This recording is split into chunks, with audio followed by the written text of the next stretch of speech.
Preciso de água. Eu vou passar a leitura da sentença. Quero antes só fazer o registro de agradecimento ao Tribunal de Justiça por toda a estrutura que nos proporcionou. Quero também referir a condução do processo até o desaforamento do meu colega Ulisses Lousada, de Santa Maria, um colega sério e comprometido, numa instrução realmente difícil. Quero observar que a logística do tribunal foi perfeita, senti-me completamente bem atendido, agradecer aos terceirizados, ao pessoal da segurança, oficiais de justiça que acompanharam testemunhas e acusados durante esse longo período de julgamento. Quero agradecer também à imprensa do tribunal e a todos os jornalistas que realizaram a cobertura desse caso tão emblemático, ao meu gabinete, às partes, Ministério Público, assistentes de acusação, defensores, cada um na defesa de suas pretensões exerceu com muita força e com muito vigor as suas incumbências. Não é um caso trivial e, portanto, foram muito colaborativos também, sobretudo no ensejo crucial da votação na sala secreta, permitindo que chegássemos aí 10 dias depois à prolação de sentença nesse horário. Os jurados exemplares, fantásticos, quase que impossível agradecer o envolvimento que tiveram, o comprometimento, a seriedade nesse dever cívico que, entretanto, nesse caso é tão sacrificado, ficaram longe de suas famílias, não recebem nada por isso, com uma pressão significativa, dada a importância de tudo. Aos familiares das vítimas não dedicarei palavras, dediquei-lhes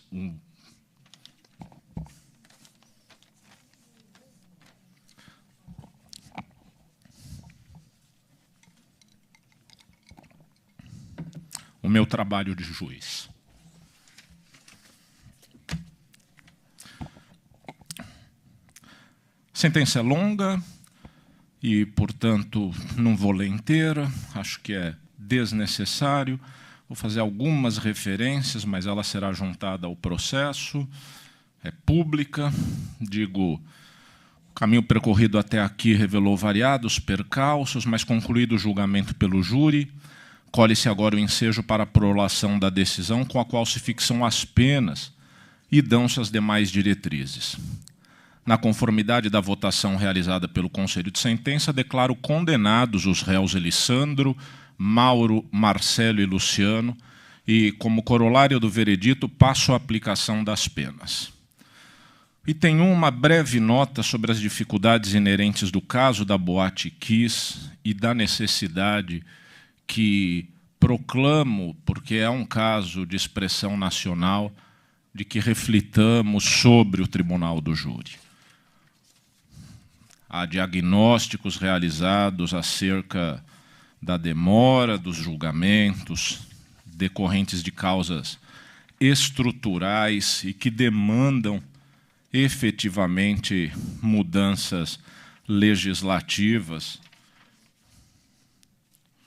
E aponto que, por exemplo, suplantar-se a possibilidade de recurso da pronúncia prestaria relevância ao júri, convocando com mais presteza ao cumprimento de sua missão constitucional.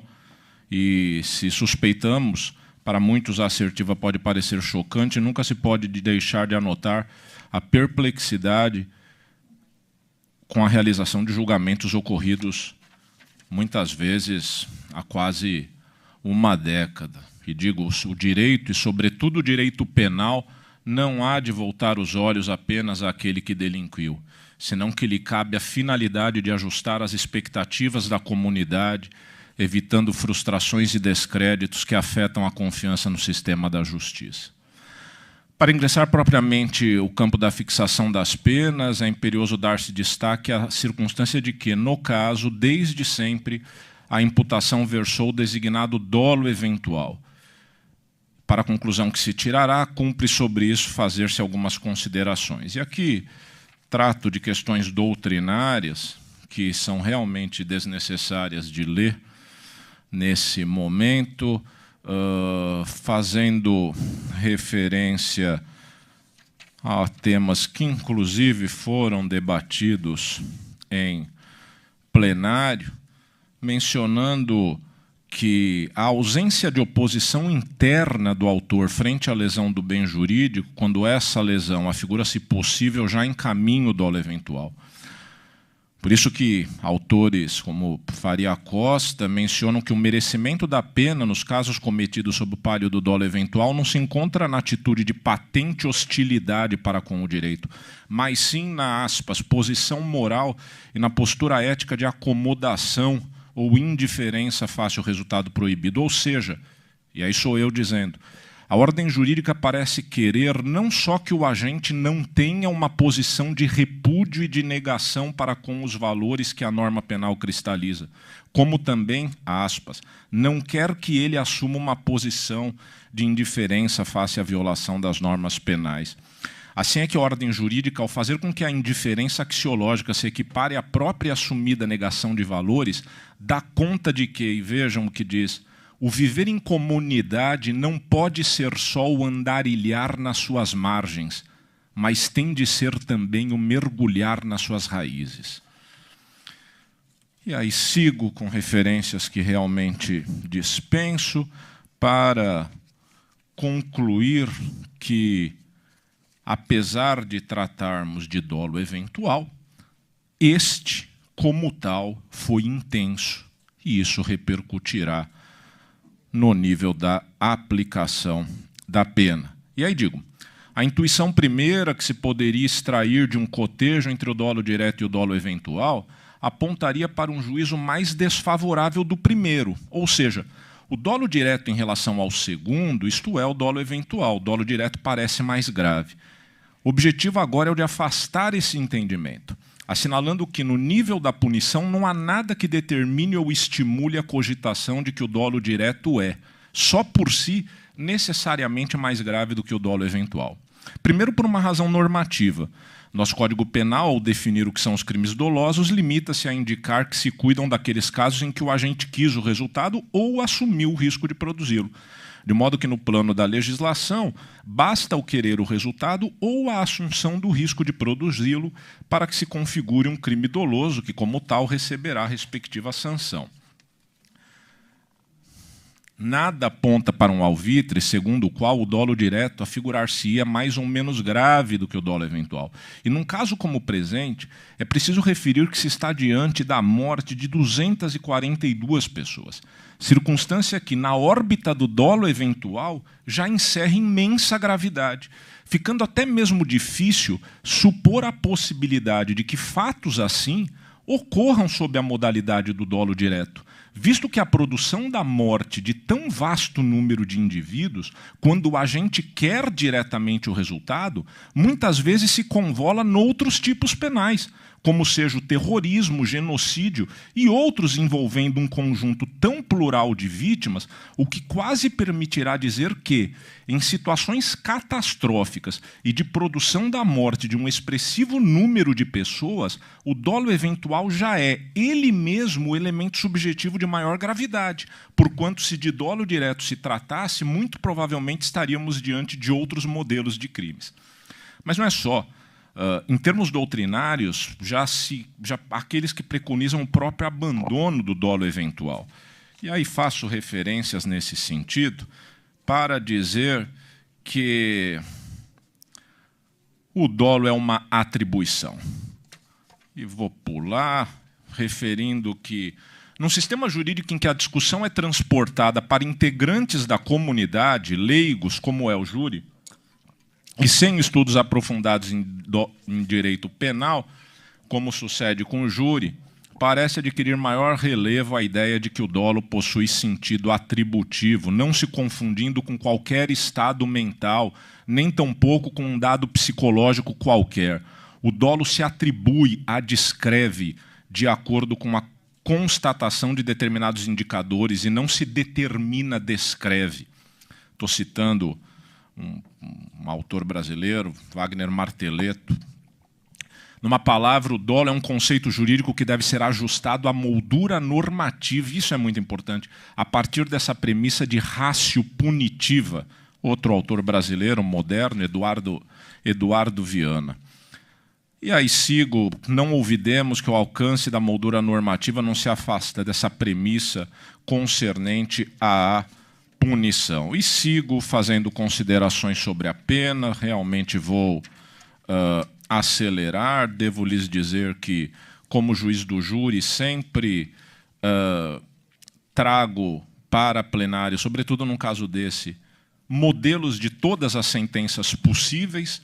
Se o resultado fosse outro, teria também já as outras decisões rabiscadas. E aqui digo mais, que no caso de perda de entes, como no presente, a pena criminal há de comunicar aos familiares, pais e mães enlutados, o grau de respeito que lhes devota o Estado, de maneira que arriscar o esquecimento desses dramas pessoais gerados pela prática de um crime implicaria justamente no oposto, numa demonstração de que a ordem jurídica não compreende a vítima, o sujeito violado, seus familiares, com o devido respeito e consideração.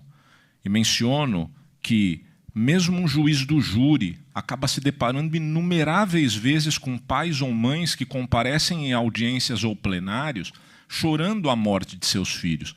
Isso, entretanto, nunca pode ser naturalizado, e mais do que isso, parece potencializado quando a experiência da morte deixa de ser algo individual para constituir-se numa dimensão coletiva. Foram mais de 240 mortes. E a expressividade do número de vítimas não divide ou arrefece as dores ou tragédias pessoais, multiplica-as.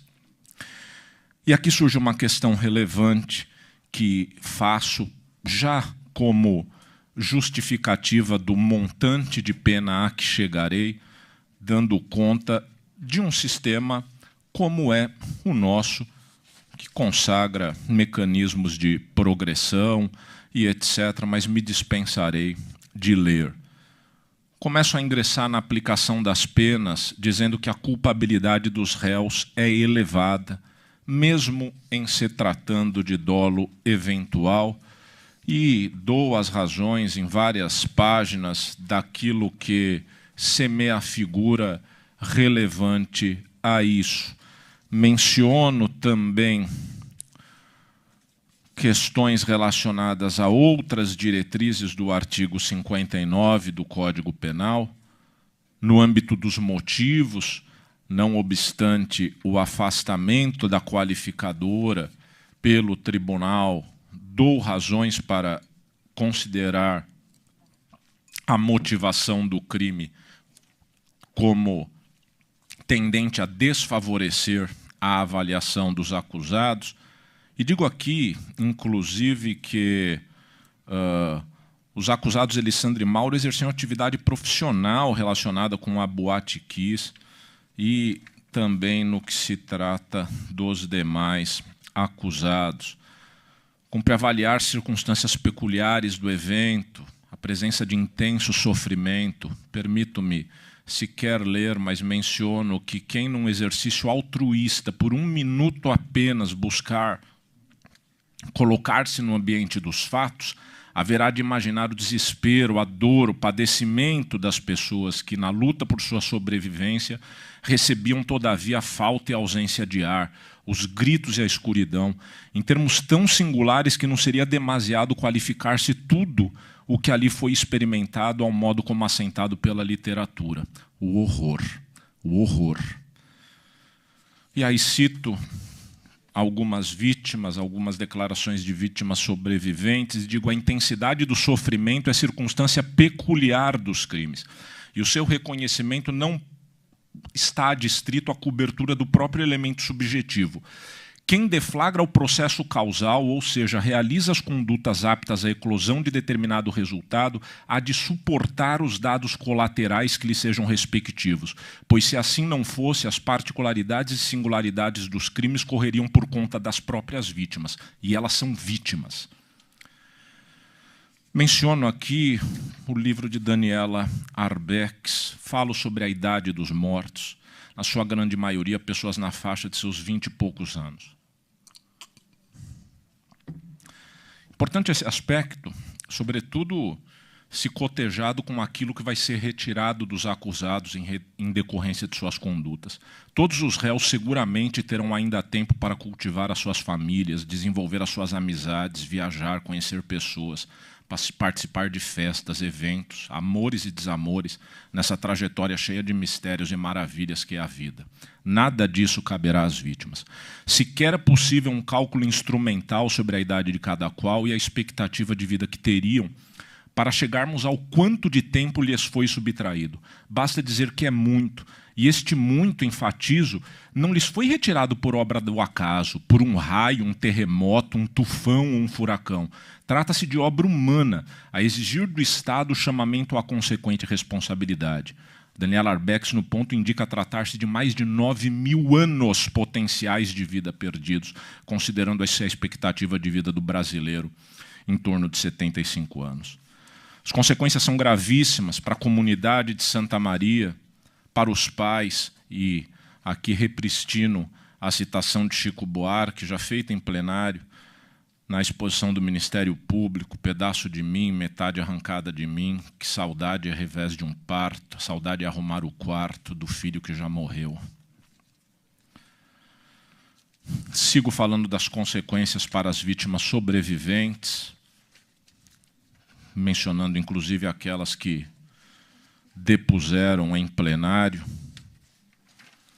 Avanço e, inclusive, digo que mesmo o comportamento das vítimas aqui deve ser avaliado. Faço várias considerações a respeito, mas quero dizer que, num nível comparativo, o comportamento nobre de alguma das vítimas implica juízo desfavorável para os acusados. Vejam que, mesmo no plenário, e ainda mais em diversas referências feitas no processo, algumas das vítimas pereceram pela circunstância de, após terem conseguido sair do local, terem para lá retornado com o objetivo nada menos que heróico de buscar salvar da morte seus semelhantes.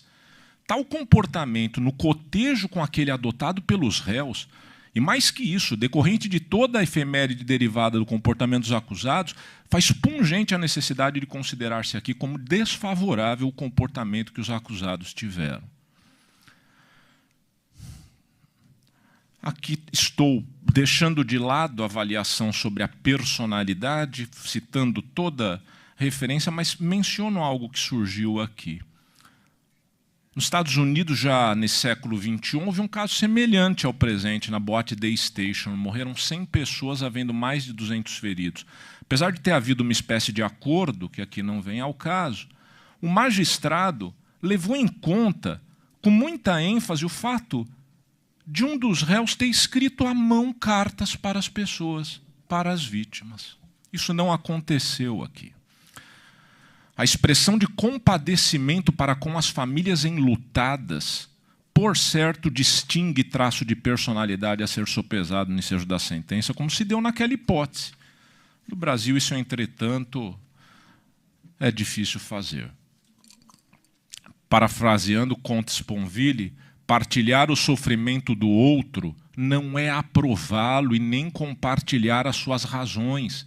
Trata-se de recusar considerar um sofrimento, seja ele qual for, como um fato indiferente, e um ser vivo, seja ele qual for, como uma coisa. Avanço fazendo referências a critérios que muitas vezes são adotados no sentido da jurisprudência, à guisa de cálculos matemáticos que refuto para a aplicação da pena, e me encaminho, agora já peço, se os acusados estiverem aqui, por favor, que se aproximem, para que eu me encaminhe. Portanto, de tudo quanto foi avaliado, e tomando-se em linha de conta as próprias funções da pena, em sua dimensão de retribuição e prevenção, afigura-se-me que a pena à base do réu Elisandro, considerada a maior expressividade de sua atuação na boate, a revelar culpabilidade mais exacerbada, há de ser fixada em 15 anos de reclusão, acusado Mauro 13, Marcelo e Luciano 12. As diversas tentativas de homicídio aqui eu as aprecio e aplico penas similares, fazendo a redução respectiva, e depois digo, nós temos 242 imputações de homicídio, 636 de tentativas de homicídio, tudo no âmbito do concurso formal. E aí digo, os crimes aqui versados, homicídios e tentativas de homicídio, foram cometidos inequivocamente sob o pálio do concurso formal, de modo que se aplica apenas a pena mais grave, com o acréscimo previsto na lei, e aí chego, sem mais delongas, às penas definitivas. Para Elisandro, 22 anos e 6 meses de reclusão, para Mauro, 19 anos e 6 meses de reclusão, Marcelo e Luciano, 18 anos de reclusão. Notem que, num sistema de execução das penas como o brasileiro, não se está a estabelecer nenhuma demasia, sendo a condenação por crimes que não ostentam a designação de qualificados, com 16% ou 25% das penas, consoante o entendimento a ser adotado no juízo das execuções, tendo em conta a questão do elemento violência, haverá a possibilidade de progressão de regime. O regime inicial aqui é o regime fechado. E aí faço algumas considerações que, no sentido de que, fixadas as penas de cada qual dos réus, surge um tema singular no ponto, artigo 492, inciso 1 do Código de Processo Penal, que aponta que, no caso de condenação a uma pena igual ou superior a 15 anos, determina-se a execução provisória das penas. Faço várias considerações a respeito de um entendimento que sempre ostentei nesse sentido, sobretudo quando da decisão de pronúncia houve recurso pela defesa.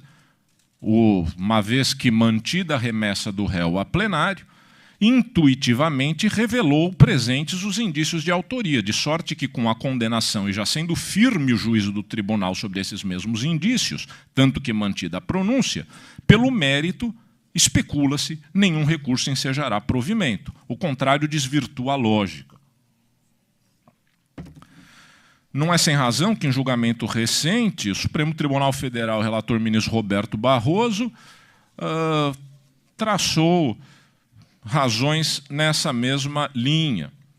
Há muitos anos, repito, sustento a imediata execução da pena às condenações do júri, e esse entendimento é balizado pela lei e pelo Supremo Tribunal Federal. Digo mais, que, nesses casos, em se tratando de tribunal popular, isso implica mensagem para a vítima, para os seus familiares, o que está relacionado às providências correlatas ao julgamento. Contraria a intuição elementar e, portanto, as expectativas fundadas do lesado e de seus familiares, a potencial extração em favor dos réus da mesma condição que eles, familiares, por exemplo, ostentavam ao ingressar no plenário de julgamento, qual seja a da liberdade. É inexplicável, portanto, para o senso comum que o acusado condenado pelo júri, mormente quando a pena é expressiva, tenha para si nenhuma consequência após o julgamento, como se nem o julgamento tivesse havido. Isso para não dizer, enfim, aí cito outras razões, faço referências a outros entendimentos e, me encaminhando para a conclusão, menciono justamente que no Supremo Tribunal Federal essa matéria está sendo discutida, há 2 votos favoráveis na linha do que estou dizendo, o ministro Roberto Barroso e o ministro Dias Toffoli, um dos quais diz, nos casos de crimes dolosos contra a vida, mais notadamente nos de homicídio, a celeridade da resposta penal é indispensável. Eis o quadro. Em suma, desde sempre, este subscritor entendeu pela execuibilidade das decisões do júri, máxime já tendo havido o desprovimento de recurso da pronúncia. 2. A lei expressa viabilizando a execução da condenação superior a 15 anos, como na espécie, nos casos do júri. Mais, há precedente do Supremo Tribunal Federal nesse sentido, e na discussão mais recente em RE, dois votos favoráveis à tese já foram proferidos, constituindo a essa altura maioria. O que se presume é a constitucionalidade das leis e não o inverso. Portanto, em síntese, os réus estão condenados e a pena definitiva de cada um deles é 22 anos e 6 meses de reclusão para Elisandro, 19 anos e 6 meses de reclusão para Mauro, Marcelo e Luciano, 18 anos de reclusão. Eu estou decretando a prisão dos 4, pedindo que se observe a dispensabilidade de algema e que eles sejam conduzidos com toda dignidade. Uma questão de ordem da defesa, doutor. Uhum. A gente fomos informados agora há pouco da concessão de um habeas corpus preventivo. Então, pedir a Vossa Excelência que, nesse último tópico, ceda à manifestação do Tribunal de Justiça, que, por hierarquia, determinou a não execução imediata dessa sua decisão. Só fala no microfone, só para a gente... Ah, já está circulando? Oi? Não, sim, claro. Bom, eu recebo agora a comunicação que o Tribunal de Justiça concedeu um habeas corpus preventivo. Eu mantenho inteiramente a minha decisão. Entretanto, acrescenta ao final, tendo em vista a comunicação de concessão de habeas corpus preventivo em favor dos réus, suspendo a execução da decisão que proferi e, não obstante o habeas corpus aluda a apenas um dos acusados, parece intuitiva a necessidade de estender-se a todos. Eu agradeço e é isso. Boa tarde a todos.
Alô, João, popular, João. Me chama, cara. Obrigado.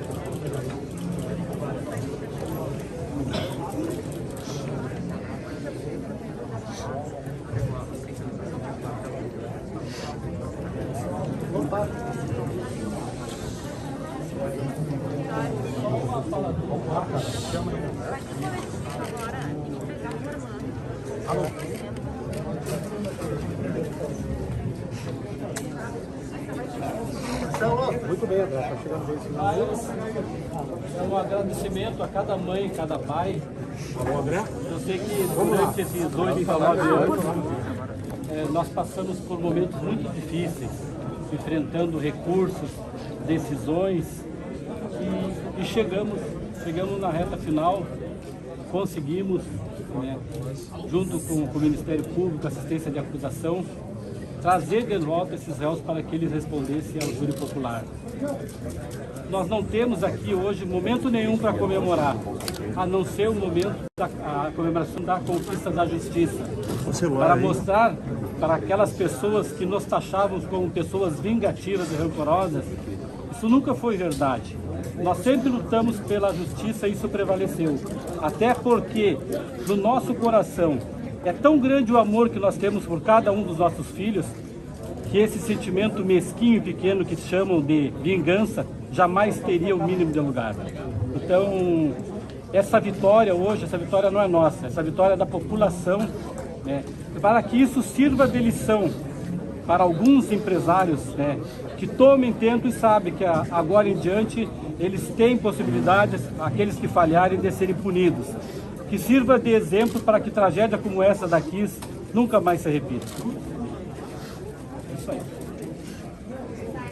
Vamos descer?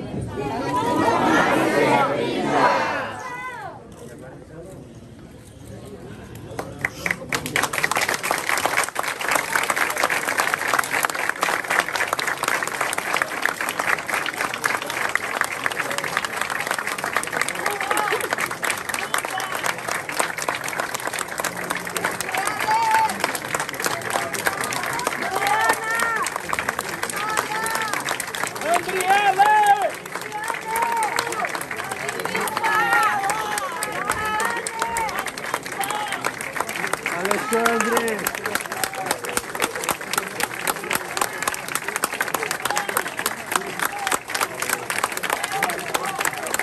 Bernardo!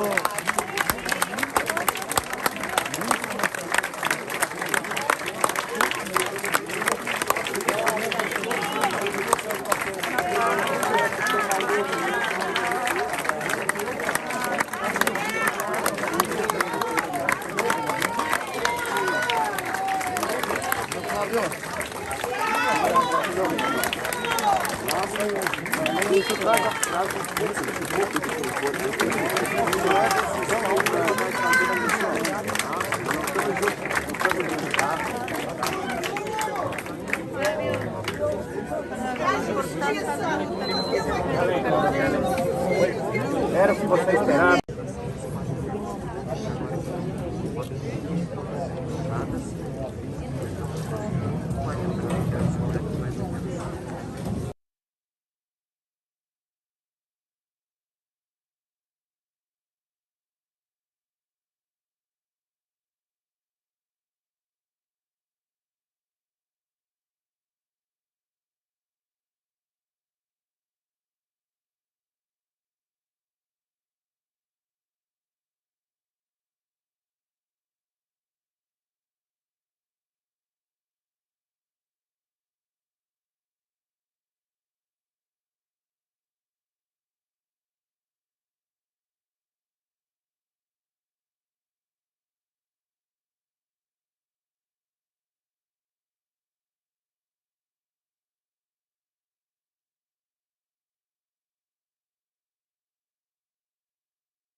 Alô, João. Vamos lá, João. Me chama, cara.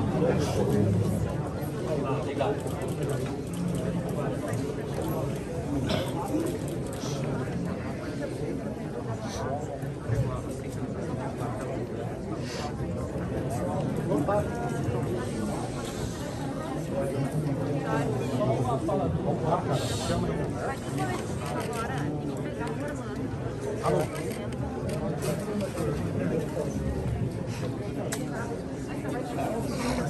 Muito bem, André. Tá chegando esse É um agradecimento a cada mãe, cada pai.